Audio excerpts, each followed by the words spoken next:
오늘 우리에게 주시는 하나님의 말씀은 사무엘상 31장 1절에서 13절 말씀입니다. 봉독은 1절에서 7절, 11절에서 13절만 하도록 하겠습니다. 블레셋 사람이 이스라엘의 싸움을 걸어왔다. 이스라엘 사람들은 블레셋 사람 앞에서 도망하다가 길보아 산에서 죽임을 당하여 쓰러졌다. 블레셋 사람들은 사울과 그의 아들들을 바싹 추격하여 사울의 아들 요나단과 아비나답과 말기수아를 죽였다. 싸움이 치열해지면서 전세가 사울에게 불리해졌다. 활을 쏘는 군인들이 사울을 알아보고 활을 쏘자 그가 화살을 맞고 중상을 입었다. 사울이 자기의 무기 담당 병사에게 명령하였다. 내 칼을 뽑아서 나를 찔러라. 저 할례 받지 못한 이방인들이 와서 나를 찌르고 능욕하지 못하도록 하여라. 그러나 그 무기 담당 병사는 너무 겁이 나서 찌르려고 하지 않았다. 그러자 사울은 자기의 칼을 뽑아서 그 위에 엎어졌다. 그 무기 담당 병사는 사울이 죽는 것을 보고 자기도 자기의 칼을 뽑아 그 위에 엎어져서 사울과 함께 죽었다. 사울과 그의 세 아들과 사울의 무기 담당 병사가 이렇게 죽었다. 사울의 부하도 그날 다 함께 죽었다. 골짜기 건너편과 요단강 건너편에 살던 이스라엘 사람들은 이스라엘 군인들이 도망친 것과 사울과 그의 아들들이 죽은 것을 보고 살던 성읍들을 버리고 도망쳤다. 그래서 블레셋 사람이 여러 성읍으로 들어와서 거기에서 살았다. 길르앗 야베스의 주민들은 블레셋 사람들이 사울에게 한 일을 전해 들었다. 그래서 그들의 용사들이 모두 나서서 밤새도록 걸어 벳산까지 가서 사울의 주검과 그 아들들의 시체를 성벽에서 내려가지고 야베스로 돌아와 그 주검을 모두 거기에서 화장하고 그들의 뼈를 거두어다가 야베스에 있는 에셀나무 아래에 묻고 이레 동안 금식하였다.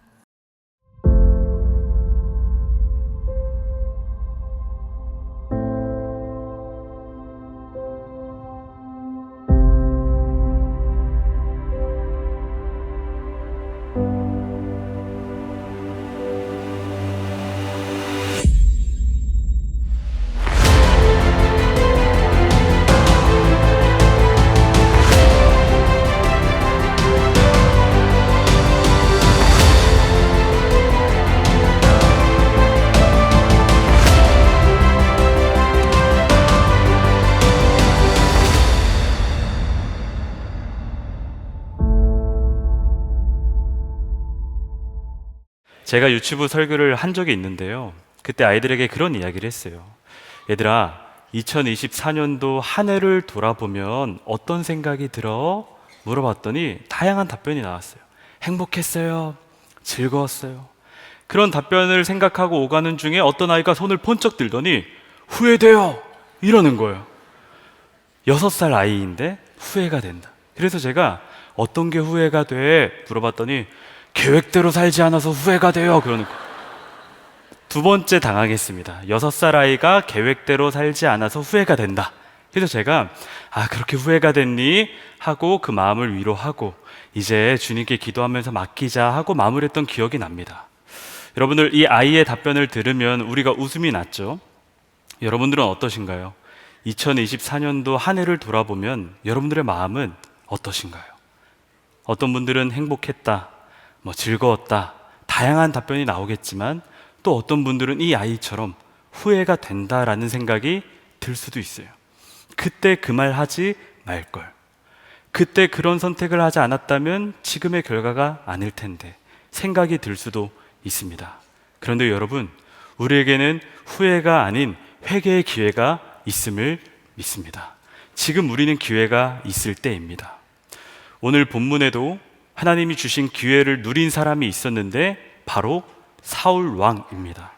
근데 이 사울 왕이 주님께서 주신 기회가 분명히 있었는데 저버렸어요.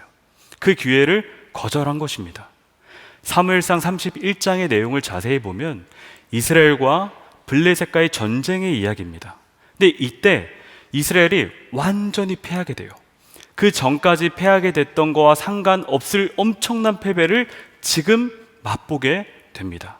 이때 패배를 했을 때 성경은 사울의 아들 세 아들이 죽었다고 정확히 언급을 하고 있습니다. 31장 2절에 보면 블레셋 사람들은 사울과 그의 아들들을 바싹 추격하여 사울의 아들 요나단과 아비나답과 말기수야를 죽였다. 여러분, 이 말씀을 통하여 알 수 있는 것은 이제 사울의 시대가 끝났다는 것을 암시합니다. 왜냐하면 그의 아들들도 죽고 나중에 보면 사울 왕도 죽었기 때문입니다. 여러분, 이 말씀이 지난 사무엘상 30장과 너무나 대조적인 비교를 하고 있어요. 30장 내용 우리가 생각해 보면 다윗이 하나님의 도우심으로 블레셋에 나오고 시글락으로 갔을 때 어떤 일을 경험했습니까? 그 땅에 모든 사람들이 아말렉 사람들에게 끌려갔어요. 그러한 어려움을 당했어요. 그때 부하들이 다윗을 죽이려고 달려듭니다. 그 죽이려고 달려들었을 때 이 다윗이 했던 행동이 하나님을 붙잡은 거예요. 그 절체절명의 위기 속에 하나님, 매달리면서 하나님께 이 일을 풀어간 것입니다. 근데 이에 반해 이 31장에 나오는 사울은 그렇지 않았다는 거예요. 성경은 이 30장과 31장을 의도적으로 비교하고 있어요. 그러면서 우리에게 하고 싶은 말이 있는데 그게 뭐냐면 이스라엘이 그토록 원하던 왕 자체가 중요한 것이 아니라 하나님의 마음에 합한 한 사람이 중요하다라는 것을 강조하고 있습니다. 이스라엘은 오래전부터 왕을 요구했어요. 이 사무엘이 늙자 이스라엘이 왕을 달라고 요구를 하죠. 왜냐하면 외세의 공격이 너무나 많았기 때문에 이것을 이기려면 우리를 지켜줄 왕이 필요했습니다. 특별히 이스라엘엔 강대국들이 많았어요. 그리고 자주 전쟁을 하던 나라가 있었는데 그 나라가 누구예요? 오늘 본문에 나오는 이 블레셋. 40년 전부터 계속 서로 부딪힘이 있었던 나라예요. 그래서 이렇게 왕을 요구하니 사무엘 마음이 어때요? 안 되죠. 왕 요구할 수 없죠. 안 된다고 했는데도 여전히 왕을 요구합니다. 사무엘상 8장 20절에 보면 우리도 모든 이방 나라들처럼 우리의 왕이 우리를 다스리며 그 왕이 우리를 이끌어 나가서 전쟁에서 싸워야 할 것입니다. 하는 수 없이 이제 왕을 승낙해줘요. 그 왕이 누구예요? 오늘 말씀에 나오는 첫 왕 사울입니다. 이 사울이 왕으로 등극했을 때 이스라엘 사람들은 분명히 기대했을 거예요. 어떤 기대죠? 야, 이제 우리가 외세의 여러 침략으로부터 이 왕이 우리를 지켜줄 것이다. 이제 우리 편안하게 살 수 있을 거야. 이제 우리 삶 괜찮아질 거야 라는 마음을 분명히 가졌을 거예요. 그런데 여러분, 우리가 사무엘상 지금 쫙 나눈 결과 어떠셨나요? 사울이 정말 백성들을 생각하고 마음 다해 이해해주며 보호해줬나요? 아니죠. 사울은 40년간 왕 위에 있을 때 한 일이 다윗을 쫓아 살았던 거예요. 이 다윗을 죽이려고 모든 정치적인 걸 동원하면서 행했습니다. 그런 일을 한 거예요. 수단과 방법을 가리지 않고 거기에 목숨을 매진합니다. 아무리 하나님이 이야기해도 사울 왕은 듣지 않았어요. 여러분, 이 모습을 보고 백성들이 어떤 생각을 했을까요? 자신들이 생각한 왕이 아니잖아요. 후회를 했겠죠. 근데 이미 늦었습니다. 하나님이 사무엘 통해 그토록 말했지만 이 이스라엘 백성들의 귀가 어두워지니 들리지 않는 거예요. 그러한 왕이 세워지면 어떻게 되는지 그 결과가 오늘 사무엘상 31장의 말씀입니다. 그러한 왕이 세워지고 결론은 어떤 이야기냐? 사울 왕이 죽자 병사도 죽게 되는 거예요. 31장 5절에 보면 그 무기 담당 병사는 사울이 죽는 것을 보고 자기도 자기의 칼을 뽑아 그 위에 엎어져서 사울과 함께 죽었다.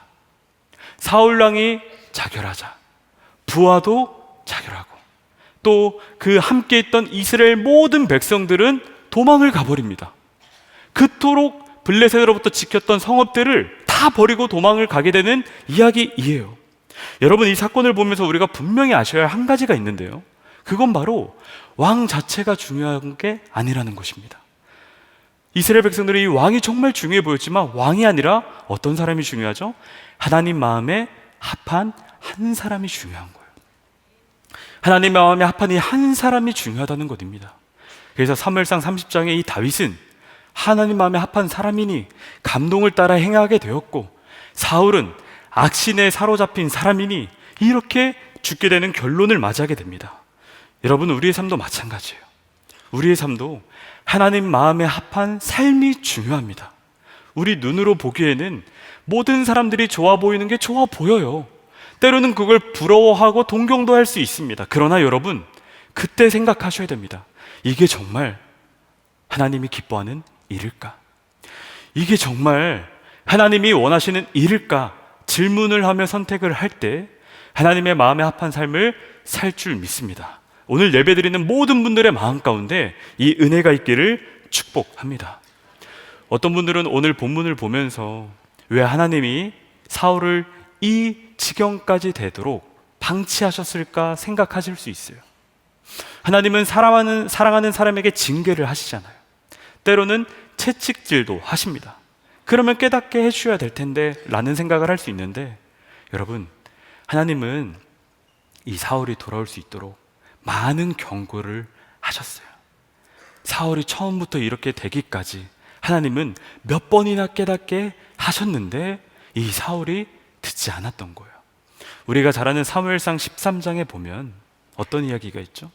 블레셋과 이스라엘 동일한 전쟁의 이야기였어요. 그 전쟁 가운데 사무엘과 사울이 약속한 기일이 있었는데 사무엘이 오지 않는 거예요. 그러니까 사울이 자신 스스로 번제를 드리게 됩니다. 그리고 나서 전쟁이 끝나고 바로 사무엘이 나타나서 사울을 꾸짖어요. 왜 당신이 하지 말할 일을 했느냐? 이 번제는 내가 하는 건데 왕으로서 왜 했느냐? 하면서 다시 하지 말라라고 이야기를 합니다. 이게 첫 번째 경고예요. 왕으로서 하지 말아야 할 첫 번째 경고를 한 겁니다. 그러면 사울은 정신을 차려야죠. 아, 내가 지금 한 일이 잘못된 것이구나. 내가 지금 잘못된 길을 갔구나 하고 깨달아야 되는데 사울은 그렇지 않았다는 거예요. 두 번째 경고가 또 날라오는데 그게 사무엘상 15장에 아멜렉과의 전투 속에 있었던 이야기입니다.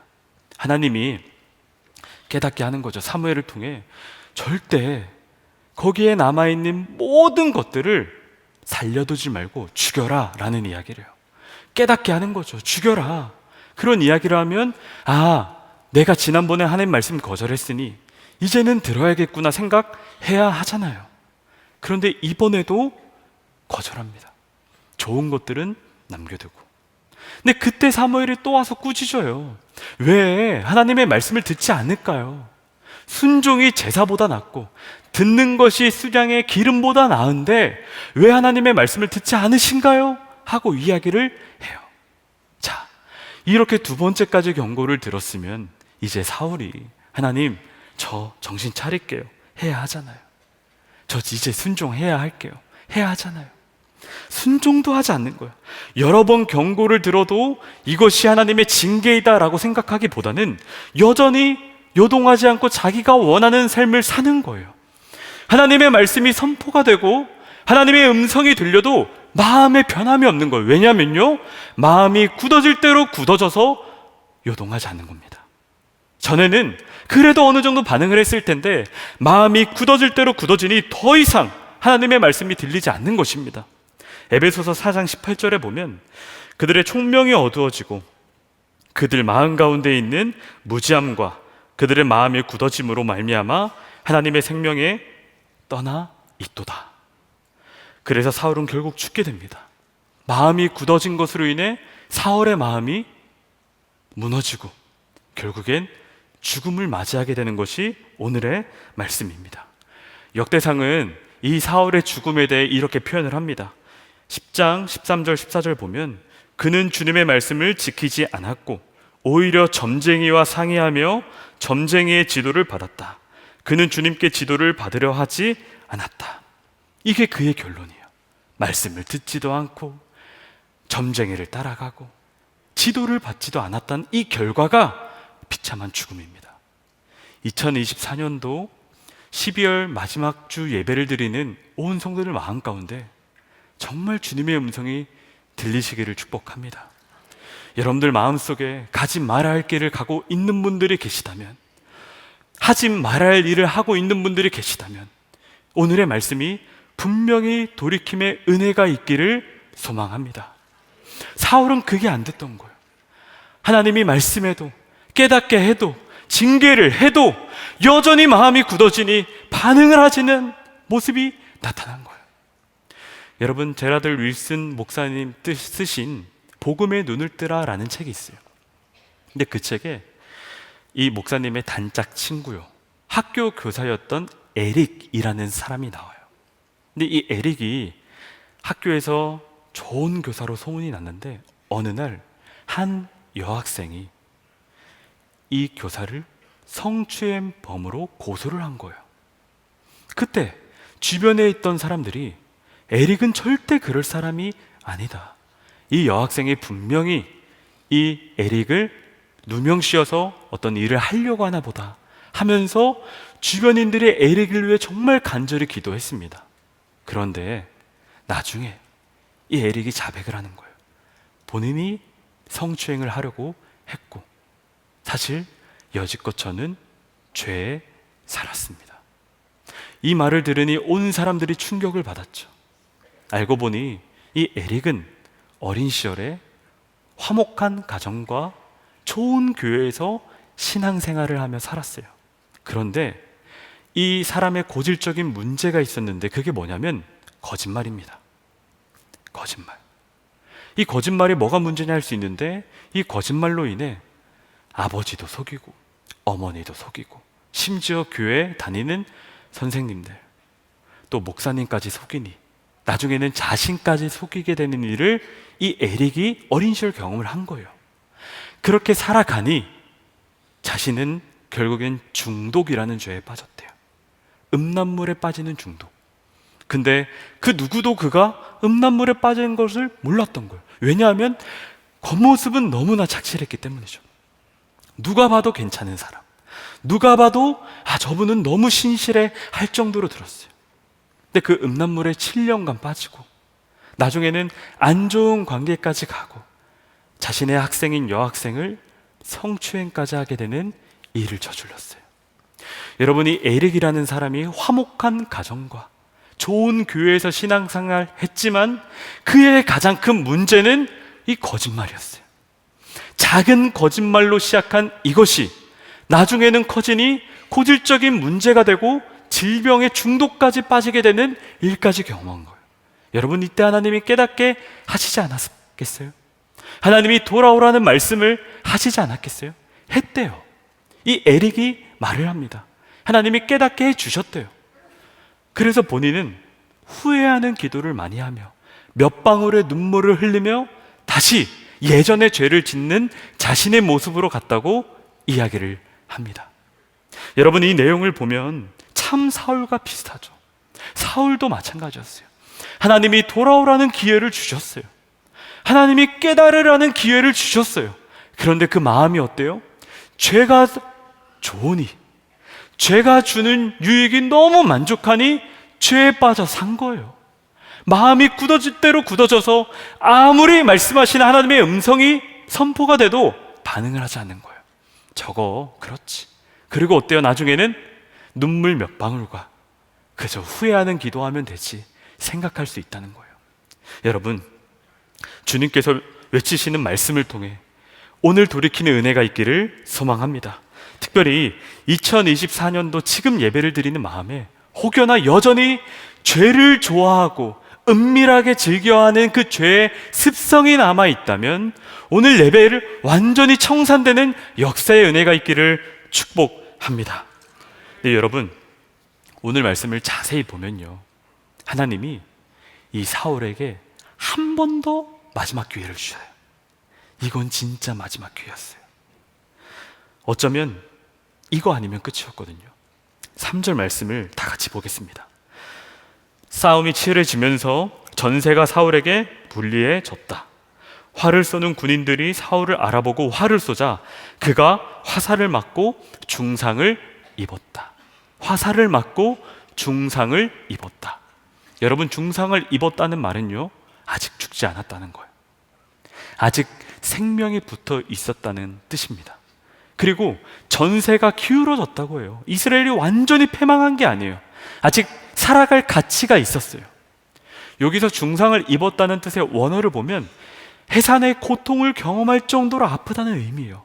그러니까 그만큼 아프고 괴롭지만 살 수 있었다는 거예요. 그럼 무엇을 해야 하죠? 이 마지막 시간에, 마지막 순간에 목숨이 붙어있는 이때 가장 해야 될 한 가지가 있다면, 하나님, 제가 잘못했습니다. 하나님, 제가 제 힘으로 살았었던 것을 회개합니다. 제가요, 지금 이렇게 살았는데 하나님 제게 힘을 주세요. 이 전쟁 가운데 마무리할 수 있는 하나님을 의지합니다. 왜냐하면 모든 전쟁이 누구의 손안에 있어요, 여러분? 하나님의 손안에 있잖아요. 이걸 분명히 알았을 텐데 사울은 회개하지 않았던 거예요. 분명히 마지막 기회가 있었음에도 불구하고 사울은 회개하지 않습니다. 그리고 그가 선택한 게 무엇인 줄 아십니까? 스스로의 죽음이에요. 31장 4절에 보면 그러자 사울은 자기의 칼을 뽑아서 그 위에 엎어졌다. 마지막 그 순간에 회개할 기회가 있고 돌이킬 순간이 있었음에도 불구하고 자기의 체면과 자기의 생각대로 사니 마음이 그저 죽어야겠다, 그저 목숨을 끊어야겠다라는 결정밖에 하지 않았던 거예요. 여러분, 이런 결정 이후에 스스로 정말 죽게 되고 나중에 블레셋 사람들이 그의 목을 베고 벳산에 그의 아들들과 함께 시체를 매달아 둡니다. 근데 그렇게 매달아 뒀을 때 누가 그 시체를 찾으러 갔죠, 여러분? 길르앗 야베스 사람들이 한밤중에 다 같이 모여서 그 시체를 찾으러 가요. 그러면서 그것을 나중에 갖고 와서 정성스럽게 장사해 줍니다. 여러분, 저는 이 말씀 내용을 보고요, 마음 가운데 또 애통함이 몰려왔어요. 왠 줄 아세요? 이 길르앗 야베스 사람들이 어떤 사람들이었냐면, 사울이 사무엘상 11장 내용을 보면 성령에 충만했을 때, 하나님께 처음 왕으로 쓰임받고 아주 충만했을 때 암몬으로부터 구해준 이런 사람들이에요. 사무엘하 11장 6절에 보면 사울이 이 말을 들을 때 하나님의 영에게 크게 감동되매, 하나님의 영에게 크게 감동되었던 이 사울이 길르앗 야베스 사람들을 구원을 해준 거예요. 하나님의 영에 감동됐을 때. 그래서 이 길르앗 야베스가 이걸 기억하고 나중에 그가 죽게 된 소식을 듣고 찾아가서 그 시체를 가져온 거예요. 근데 이게 왜 애통하냐면, 사울이 회개만 했더라면, 다시 하나님의 영에 충만해졌더라면 이런 일이 벌어지지 않았을 텐데, 길르앗 야베스가 그 시체를 가져오는 모습을 보고 상상하고 묵상을 했을 때, 만약에 사울이 성령의 충만함을 다시금 구했다면, 만약에 사울이 주님께 돌아와 매달리기만 했다면 이 결과가 벌어지지 않았을 텐데, 이런 마음이 계속 일어나는 것입니다. 여러분, 사울이 중상을 입었을 때 그는 분명히 돌이킬 기회가 있었어요. 하지만 하나님을 떠나 스스로 죽음을 선택했습니다. 우리에게도 이 중상과 같은 인생의 실패와 절망을 경험할 때가 있어요. 어쩌면 여러분들 마음 가운데 누구에게는 말하지 못하지만 실패와 절망을 경험하는, 마치 중상을 입은 사람 있을지 모르겠습니다. 그럴 때 우리가 기억할 것이 스스로 완전히 무너지는 게 아니라 그때가 주님께 돌아갈 기회입니다. 여러분, 저도요, 인생의 절망을 경험한 적이 있습니다. 마치 사울을 같이 중상을 경험한 적이 있어요. 예전에 사역을 할 때 참 관계로 인해 힘든 적이 있습니다. 늘 참아야 했던 입장이었기 때문에 이게 정말 맞을까 했지만, 그래도 사역자니까 참고 또 참았어요. 주님을 바라보면 괜찮았거든요. 근데 문제는 이 바라보는 게 계속되지 않으니까 그저 참았던 거예요. 그 상황을 봐도 참고, 그런 일을 당해도 참고. 근데 나중에는요, 참으면 어떻게 되죠, 여러분? 이 일이 터지잖아요. 마음 가운데 터지게 된 거예요. 완전 터지다 보니까 스스로 느끼기에 나는 목회자가 될 수 없겠다, 나는 이 길을 가지 말아야겠다 하면서 또 다른 마음이 뭐냐면, 이제는 참지 말아야지, 이젠 내가 하고 싶은 말 다 하고 마음대로 살아야지라는 이런 또 다른 죄의 마음이 드는 거예요. 참는 것 잊지 말아야겠다. 그리스도인으로 사는 거, 목회자로 사는 거 힘들다. 이 삶 내려놓고 이제 마음대로 살아야겠다라는 그런 결정을 스스로 한 거예요. 그리고 나중에 이 마음을 가지고 찾아가려고 했죠. 근데 그때 저녁에 휴대폰을 잠깐 봤는데 원로 목사님의 한 칼럼을 보게 된 거예요. 칼럼 내용은 이렇습니다. 속히 돌이켜야 한다. 오늘은 누구인지 모르겠지만 속히 돌이키라는 주님의 말씀을 전하고 싶습니다. 가지 말아야 할 길을 가고 있는 사람이 있는 것 같습니다. 하지 말아야 할 일을 하고 있는 사람이 있는 것 같습니다. 품지 말아야 할 생각을 품고 있는 것 같습니다. 우리 눈에 보이지 않지만 허다한 많은 증인들이 지켜보고 있으며 무엇보다 주님이 우리 안에 거하여 계심을 알아야 합니다. 큰 죄가 아니라고 핑계하지 말아야 합니다. 어느 한순간에 영혼이 무너지는 사람이 없습니다. 영혼이 서서히 메말라 가다가 결국 회복할 수 없는 지경에 이르게 됩니다. 작은 병이 점점 깊어집니다. 매일 씻지 않으면 몸에서 냄새가 나는데 자신은 깨닫지 못하는 것 같습니다. 여러분, 제가 이 칼럼을 딱 보고 드는 생각이 화가 났습니다. 왜냐면요, 내 인생 내 마음대로 살지 못하나? 내가 이렇게 하고 싶은데 왜 나를 이렇게 가만두지 않으시지? 이런 마음에 화가 나다가 10분 후에는 눈물이 나오더라고요. 내가 포기하려고 했던 이 삶을 하나님이 이 칼럼을 통해 깨닫게 하셨구나. 다시금 우리 하나님이 제 삶을 돌이킬 수 있는 기회를 이 말씀을 통해 알게 하셨구나 하고 돌이켜보니 지금 내가 무슨 생각을 한 거지? 하고, 주님, 저는 이렇게 연약합니다. 제 삶이 이렇게 연약하니까 주님, 저는 주님을 바라볼 수 없는 존재인데 다시금 주님이 돌아오게 하시니 주님께 나아가겠습니다 하며 돌이키는 은혜를 경험한 거예요. 그 이후부터는 다시는 이런 생각을 하지 않는다는 것도 은혜입니다. 여러분, 여러분들에게도 오늘의 예배가 동일하게 들려 주실 줄 믿습니다. 돌이키라는 은혜의 말씀이죠. 제가 교구를 섬길 때 한 성도님의 세례 문답이 기억에 남습니다. 이 성도님은 위암 4기 말기여서 병원에서 못 나오는 상황이었어요. 그래서 성남시 의료원에 가서 제가 직접 세례 문답을 진행을 했었습니다. 단둘이 한 공간에서 1시간 정도 세례 문답을 하는데 깜짝 놀랐습니다. 이 성도님의 얼굴이 정말 어린아이같이 맑은 거예요. 해맑다 할 정도로 맑은 거예요. 근데 삶을 들어보니까 좀 충격이더라고요. 왜냐하면 본인이 20살에 결혼을 하고 아내가 교회를 가자고 말을 했는데 자신은 하나님을 믿을 바에는 주먹을 믿겠다라고 이야기했던 분인 거예요. 그래서 아내가 교회에 헌금을 모아두면 그걸 가지고 경마장에 가고, 그리고 이걸 가지고 유흥업소에 다 썼다는 거예요. 여러분, 이 모습을 보니까 아내와 자녀들이 이 남편을 떠나간 거죠. 혼자 살았대요. 근데 감사하게도 딸이 예수님을 믿으니까 그래도 아버지에게 종종 찾아와 반찬을 해주거나 전도를 했다고 합니다. 그러다가 2023년도 작년이죠. 허리가 너무 아파서 병원에 갔는데 병원에서 하는 말이 위암 4기 말기다. 앞으로 살아갈 삶이 3개월밖에 남지 않았다는 소식을 듣게 된 거예요. 충격을 받은 거죠. 그래서 병원에 입원을 하고 생활을 하는데 딸이 찾아와서 아빠, 예수님 믿어야 돼요. 이제 얼마 남지 않았잖아요. 이야기를 하면서 아버지에게 기독교 서적과 또 사진, 예수님 사진을 줬대요. 근데 이걸 보고 얼마나 이분이 짜증이 나던지 이걸 들어서 그냥 집어 던졌대요. 너 복음 전하지 마. 너 지금 내 상황이 어떤지 알아? 너 이런 거 절대 하지 마 하면서 화를 내고 당장 나가라고 소리를 쳤대요. 그리고 병실에 가만히 누워 계셨죠. 그렇게 죽음을 하루 이틀 기다리는데 마음 가운데 갑자기 죽기 전에 예수님을 믿고 싶다 생각이 들었대요. 돌이킴의 은혜의 순간이죠.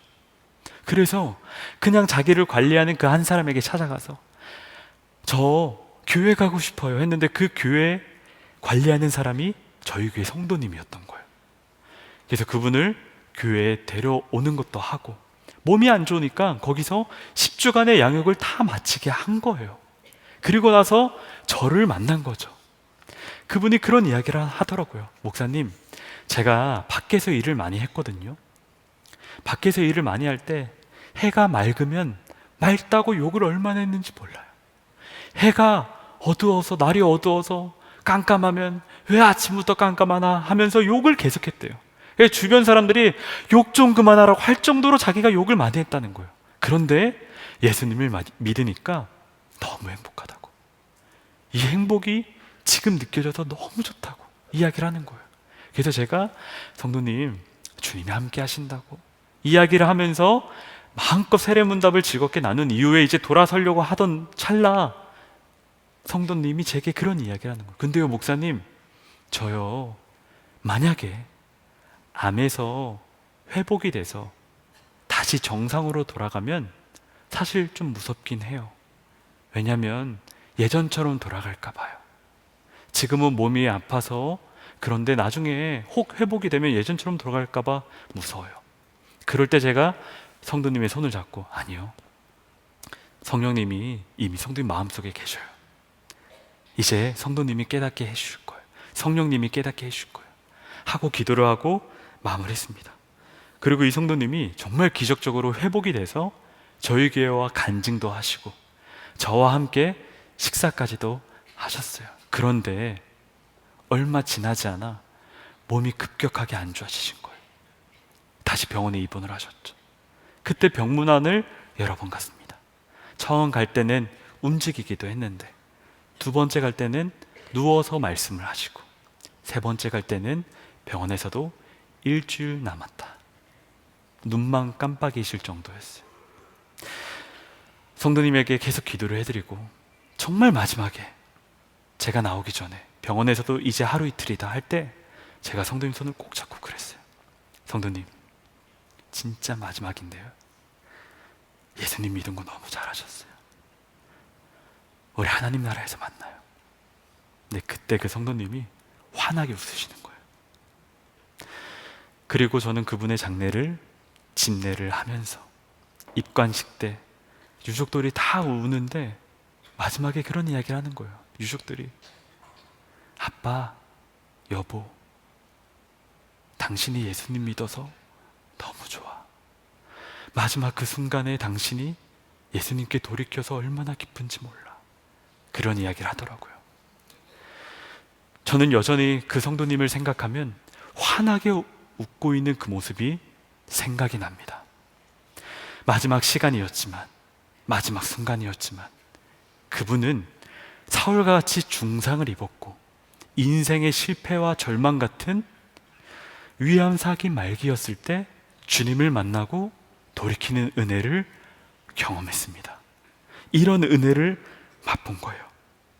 60년간 자기 욕망으로 살았지만 하나님의 역사 가운데 그 은혜를 체험한 것입니다. 여러분, 우리에게도 이 성도님처럼 돌이킬 기회가 오늘 있습니다. 사울은 마지막 순간에 자기의 체면을 생각하고 자기의 모습을 생각하며 비참하게 죽었어요. 회개할 수도 없고 나는 어떻게 안 되지 하면서 그냥 자기 칼에 죽게 되었어요. 근데 우리에게는 어떻죠? 오늘이라는 시간이 있잖아요. 여러분들 가운데 나는 이제는 더 이상 돌이킬 수 없어, 나는 이제 이 죄에서 벗어날 수 없어, 이 죄가 10년, 20년 아무리 회개해도 아무리 주님을 매달려도 다시금 넘어지는 내 모습을 보니 나는 돌아갈 수 없어라는 생각을 하고 있는 분들이 계실지 모르겠어요. 그러나 여러분, 그럼에도 불구하고 말씀을 붙잡기를 축복합니다. 말씀은 이야기하잖아요. 돌이키면 주님이 그 마음을 받아주시고 돌이키며 그 마음을 만져주셔서 다시금 그 삶을 인도해 주실 줄 믿습니다. 우리가 그 은혜를 2024년도 12월 마지막 주 예배를 드리는 모든 분들이 느끼시기를 바라겠습니다. 주님이 우리의 연약함을 아셔요. 우리가 무엇에 넘어지는지 너무나 잘 아셔요. 그 죄가 욕망인지 화인지 아니면 내 안에 일어나는 은밀한 죄인지 아니면 나를 붙잡게 만드는 세상의 정욕인지 주님이 다 알고 계십니다. 그렇기 때문에 우리가 할 일은 두 손 들고 하나님, 제가 눈물 골짜기를 걸을지라도 죄가 제 가운데 살을지라도 하나님 붙잡고 나아가겠습니다.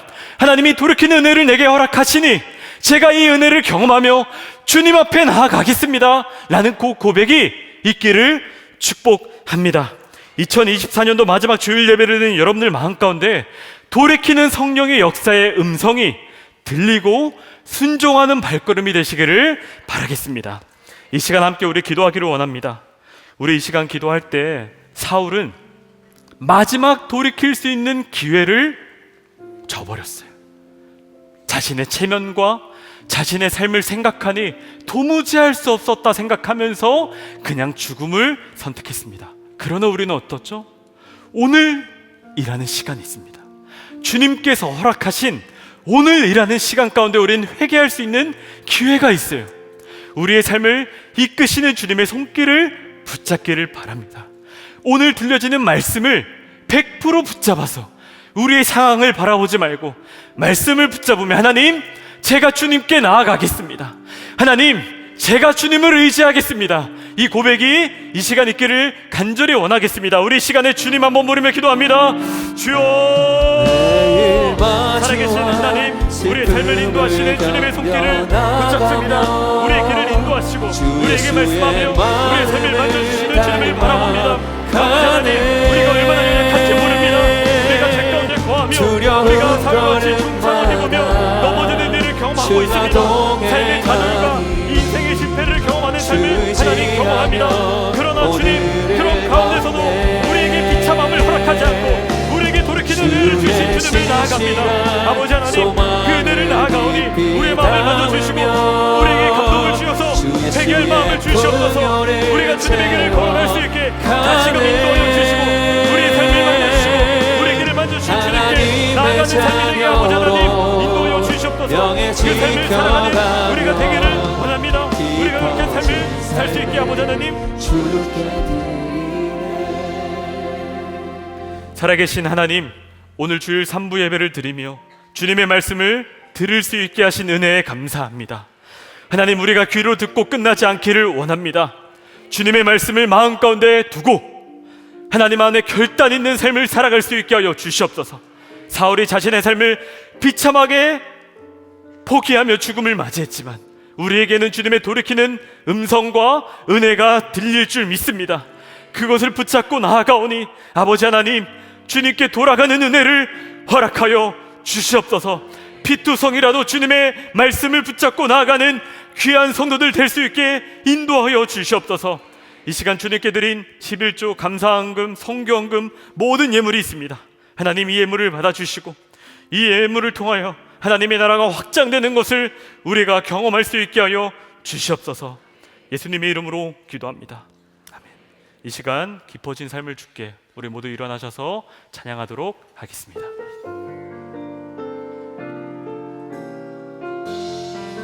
은혜로 날 보듬으시고 사랑으로 품어주셔도 내 마음 한 자락도 지키지 못하는 이 모습 또 끝없습니다. 따스한 곁을 내어주신 주님 앞에 나아갑니다. 표현 못할 긍휼로 나를 붙드시는 주 이름만 바라봅니다. 매일 마주한 슬픔을 견뎌나가며 주 예수의 마음을 닮아가네. 두려운 걸음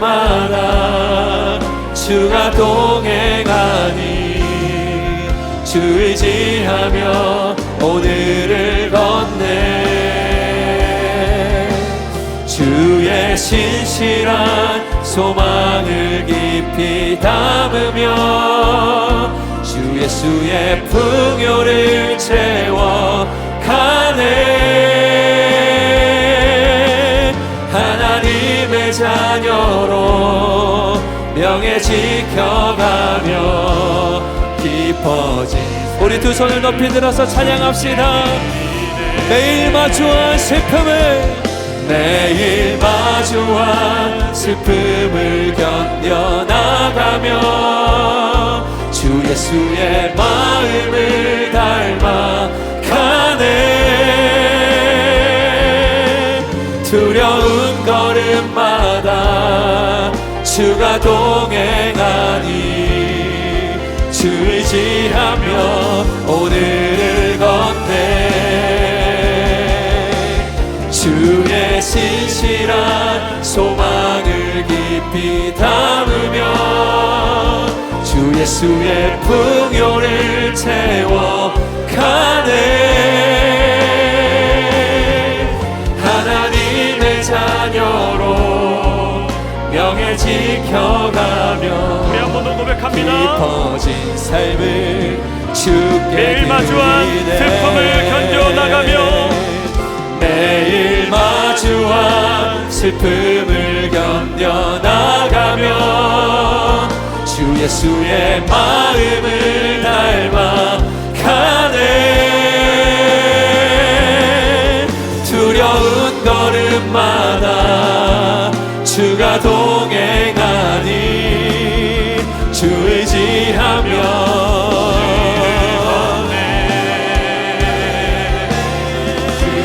신실한 소망을 깊이 담으며 주 예수의 풍요를 채워가네. 하나님의 자녀로 명예 지켜가며 깊어진 삶을 주께 드리네. 기도하겠습니다.